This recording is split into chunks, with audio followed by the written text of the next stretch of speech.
So, metoprolol. So, bilang internist at cardiologist, linyang-linya ko tong metoprolol. At bukod doon, 35 years na akong umiinom mismo ng metoprolol.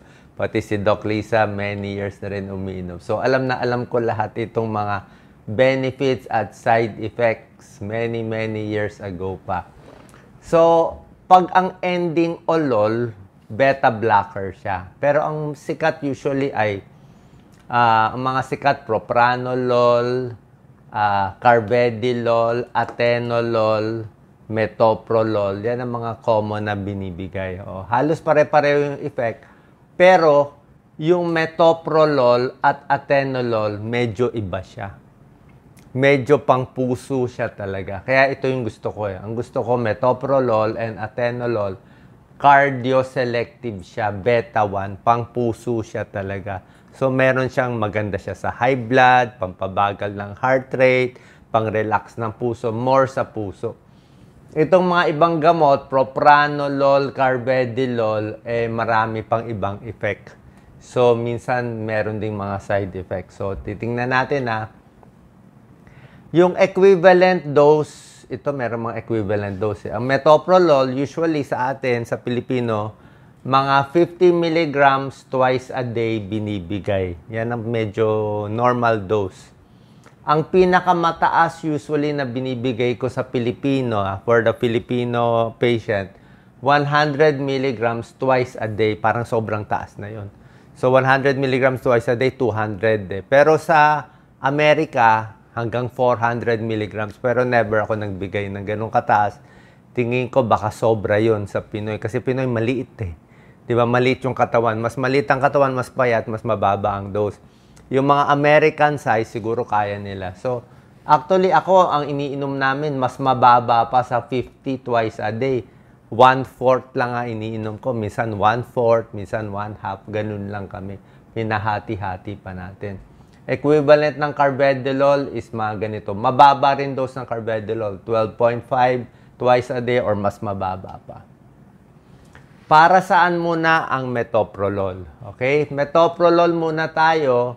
Halos pareho sila ng carvedilol, pero metoprolol, more sa high blood. Okay? Sakit sa puso, sumasakit. Ang dibdib, pwede rin.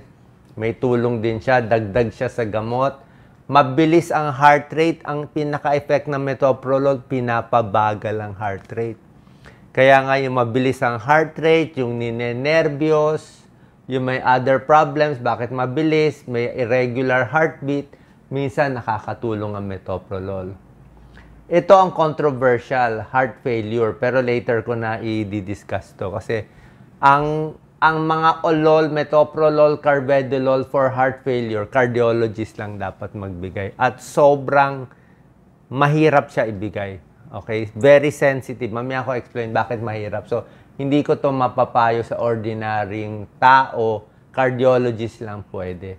Bara sa puso, pwede yan. High blood, pwede yan bigay.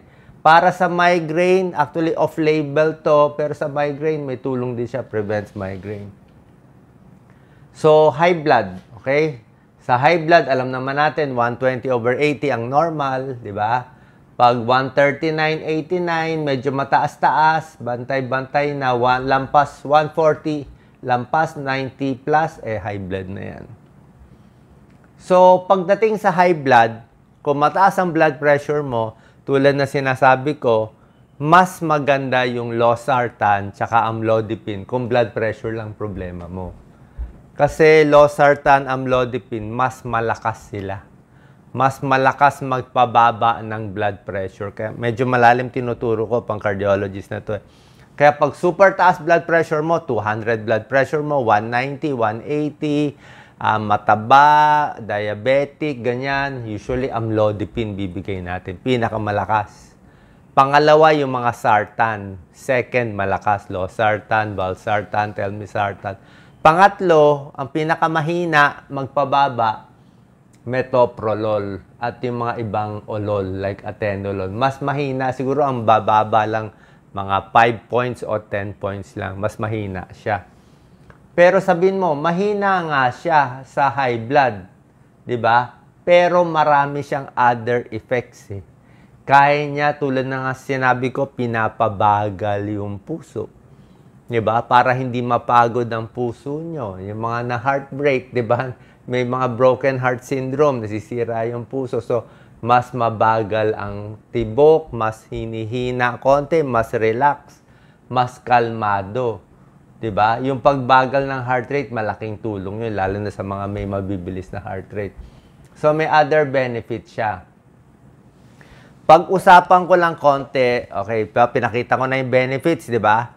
Yung carvedilol, halos ganun din naman. Pwede rin siya sa high blood, yun din naman, binibigay din siya. Pero ito kasing carvedilol, para sa akin, usually dapat cardiologist ang magbibigay nito.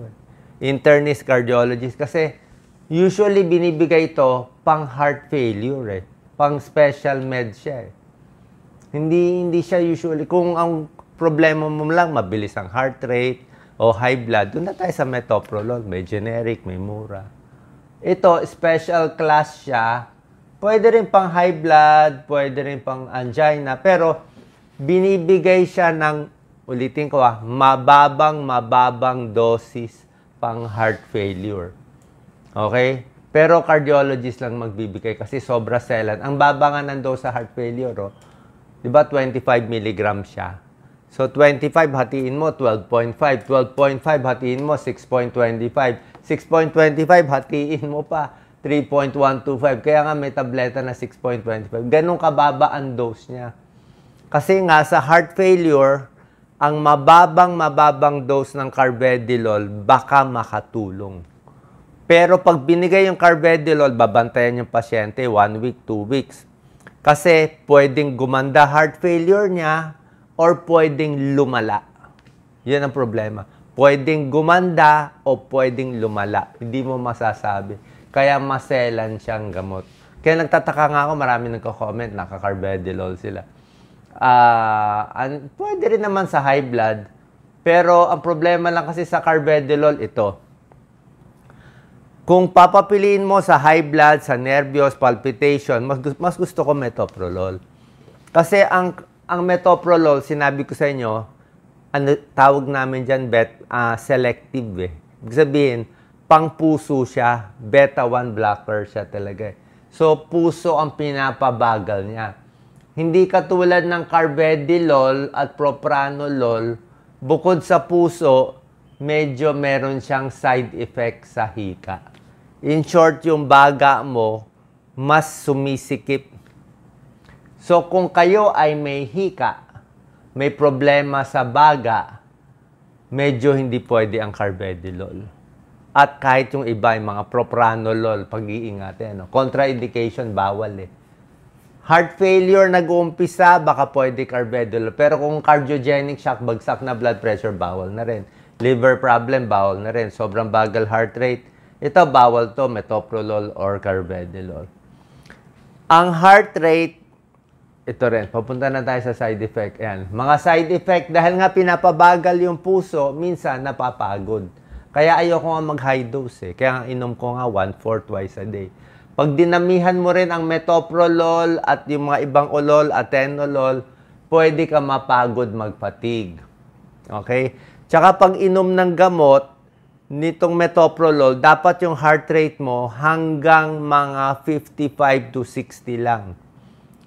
Siyempre, nag-umpisa ka, heart rate mo baka 80 o 90. Tapos nagbigay ka ng metoprolol, bababayan, 70, 60. Pero at most, 55 lang dapat ang baba o 50, pwede pa siguro. Si Doc Lisa, pag uminom niya ng metoprolol na 1 tablet 50 mg, 40 na lang heart rate niya Kaya hindi pwede. Sabi ko nga sa inyo, si Doc Lisa, payat, maliit. Pag babae, Pilipino, binigyan mo 50 mg sa metoprolol, minsan, bagsak yung heart rate. So, hindi rin pwede yun. Sobra babang heart rate, baka mag-collapse. Diba? So, tama lang. Kaya 1/4 dose lang kami. Actually, style ko lang yun Pero sa iba siguro, baka 1/2 dose mas okay sa inyo. Pero tingnan nyo lang. Kasi, timplahan yun na dapat tamang-tama lang yung heart rate mo. Pag tinaas mo kasi yung metoprolol mo, propranolol, atenolol, mas dadami itong side effect. mas mapapagod, mas babagal, minsan mas naglalamig, 'di ba? Mas may other symptoms ka. Pagdating sa hika na bawal, yung metoprolol at atenolol, usually safe siya sa hika. Kahit may lung problem ka. Kasi nga, selective lang siya. Iba yung gawa niya eh. Pang puso siya. Pero yung mga iba nga, mas hindi safe. Like yung carvedilol, hindi pwede sa mga mahika. Yan. So, balik tayo. So, yun ang sinasabi ko sa inyo. Sa carvedilol, depende syempre sa doktor ninyo. Pero kung benefit lang sa high blood, sa palpitation, dito na lang ako. Maraming generic. Dati binibigay pa nga ito ng gobyerno natin. Ewan ko kung meron pa. So, yung mga heart attack, may sakit sa puso, pwede rin to. Pampabagal. Yung biglang bumibilis sa mga SVT. Yung SVT, yung talagang sobrang supraventricular tachycardia bago ma-hospital. Basta okay pa blood pressure, pwede mo bigyan metoprolol. Actually, sa ibang bansa, injection binibigay, esmolol. May injection kami binibigay sa hospital. Pero tablet pwede na rin. Kung nasa probinsya ka, wala kang magawa, makainom ka 1 tablet ng 50 o kalahati nito, pwede na yan. Okay? Pero emergency yun. Sabi ko nga, maselan masyado to. Dapat doktor pa rin magbibigay. Pero pinapakita ko sa inyo pros and cons eh. Kasi usually, doktor nyo makikita naman kayo once every 3 months or 6 months lang kung may pambayad kayo. Pero syempre, sarili mo itinitimpla mo kasi dapat alam mo rin siya. Pag marunong yung pasyente, mas mabubuhay ng mahaba. Tulad na sinabi ko, kung super high blood, dagdag tulong lang to. Pag super high blood, amlodipine at losartan tayo. Yan ang dose sa Amerika, 400 milligrams. Hindi ko pinapayan. That's too high. Sa atin, 50 milligrams twice a day, pwede na yon. Meron siguro sa atin, lalaki, mataba, malaki, baka kaya niya 100 milligrams twice a day. Pero ganun. Ako, mababa dose ko eh.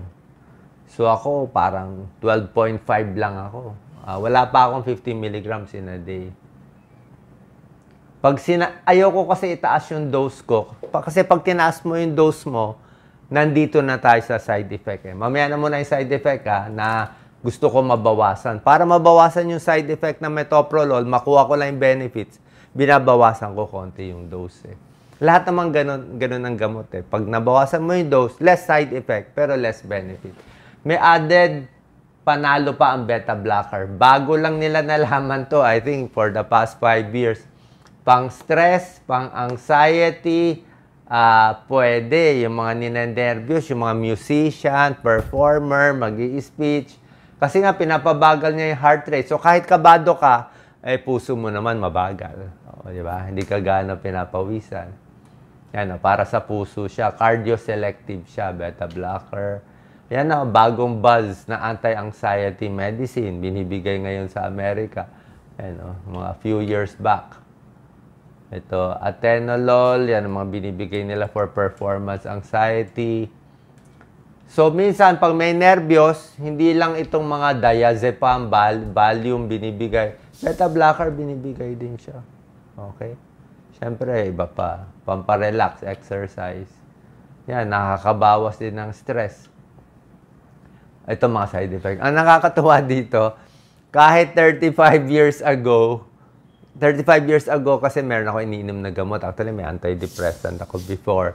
Nagpapalpitate na ako. Kaya napapansin ko, bakit pag uminom ako ng konting metoprolol, okay ako, mas kalma ako. Diba? Hindi pa nga tinuturo wala pa nga itong mga pag-aaral dati na maganda siya for anxiety. Pero 35 years ago, nakita ko na sabi ko, oo nga. Kaya nga naka-maintain ako for 35 years Kasi wala naman akong high blood So, maganda siya talaga. Lalo na minsan yung puso, maraming palpitation, maraming skip beats. Yun po. Ito naman yung mga side effect. Okay?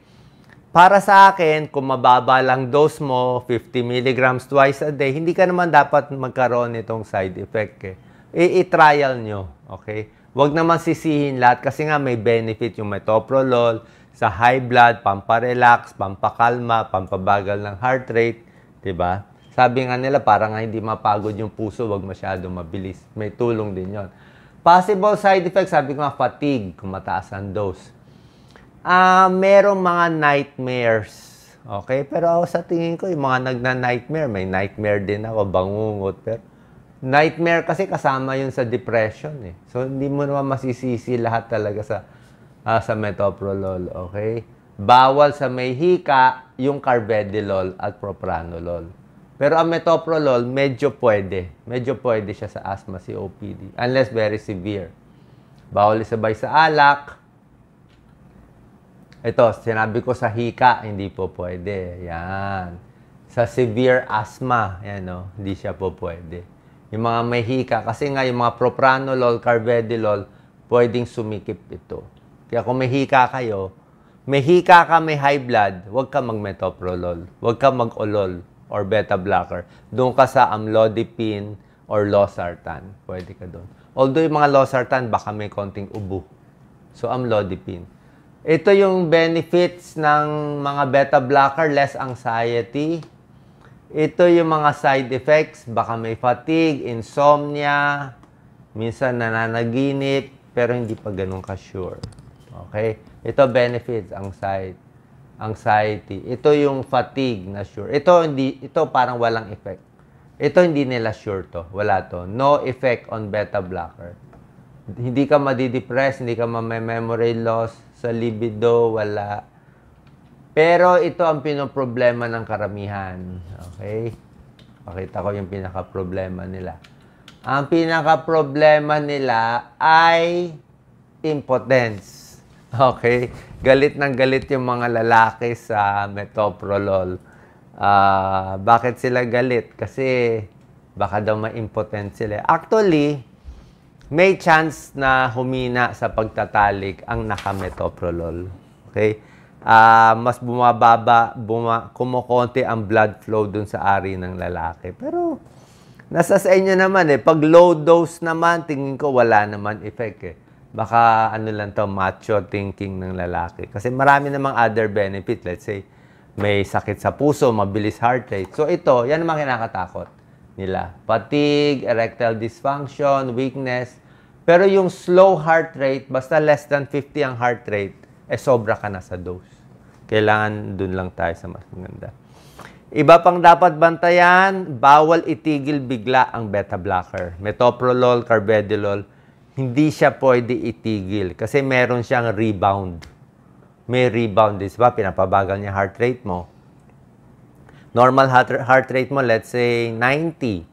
Tapos pinabagal na ng beta blocker. Pag tinigil mo yung metoprolol, carvedilol, atenolol, propranolol mo, yung 90 na dating heart rate mo, tataas pa yan. Baka maging 100 o 110 ka. May rebound eh. May rebound siya. So, dapat kung tatanggalin mo, dahan-dahan. Kaya nga ako, pa nakalimutan ko yung dose, nagpapalpitate ako, ay, nakalimutan ko uminom. Like, ngayon, chinecheck ko eh. Nandito yung gamot ko, nakainom na ako. Kasi pag nakalimutan ko ang inom, within 12 hours, malalaman ko, nakalimutan ko, ay, medyo magpapalpitate, hindi ko na nainom. Kaya twice a day or 3 times a day ko siya iniinom. So, beta blocker, pang high blood, angina, lowers heart rate. Ito yung pinaka-side effects. Sa hika, sabi ko hindi masyado dito, pero binabantayan din. Monitor BP, heart rate. With food or without food, okay lang. Hindi ako masyado sa with food or without food. Pinapabantay rin nila yung mga may hyperthyroid. Kasi yung mga hyperthyroid, binibigyan ng propranolol, di ba? Para kumalma ang sintomas. So, pag nakametoprolol ka or ibang propranolol, tapos hyperthyroid ka, hindi mo mararamdaman yung sintomas. Yun lang ang point. Baka hindi mo maramdaman yung sintomas ng hyperthyroid, hindi ka makapacheck up. Sa mga may diabetes, pinapabantay din nila. Baka daw minsan mababa ang blood sugar. Pag mababa blood sugar, ano sintomas? Palpitation, kinakabahan. Kung naka-beta blocker ka, kahit mababa na blood sugar mo, baka hindi mo maramdaman, relax ka pa rin eh. Kasi nga maganda siya pampakalma. So, yun lang ang problema sa may hyperthyroid at low blood sugar, baka hindi mo maramdaman ang sintomas. Diba? Pero sa anxiety, maganda nga hindi mo nararamdaman ang sintomas. Driving, ingat din sa driving siguro. Yung iba, kung may fatigue o may pagod. Breastfeeding, hindi siya ganun kasama. Okay? Hindi rin siya binibigay sa buntis o nagbe-breastfeed. Usually, binabawasan. Pero, may konting chance na baka mas maliit yung baby, pero hindi siya ganun kasama. Pero hindi rin siya recommended. I think mga class B to, class B, class C. Ang masama talaga sa buntis, yung losartan, tsaka yung mga enalapril. Yung mga, basta lahat ng sartan, bawal sa buntis.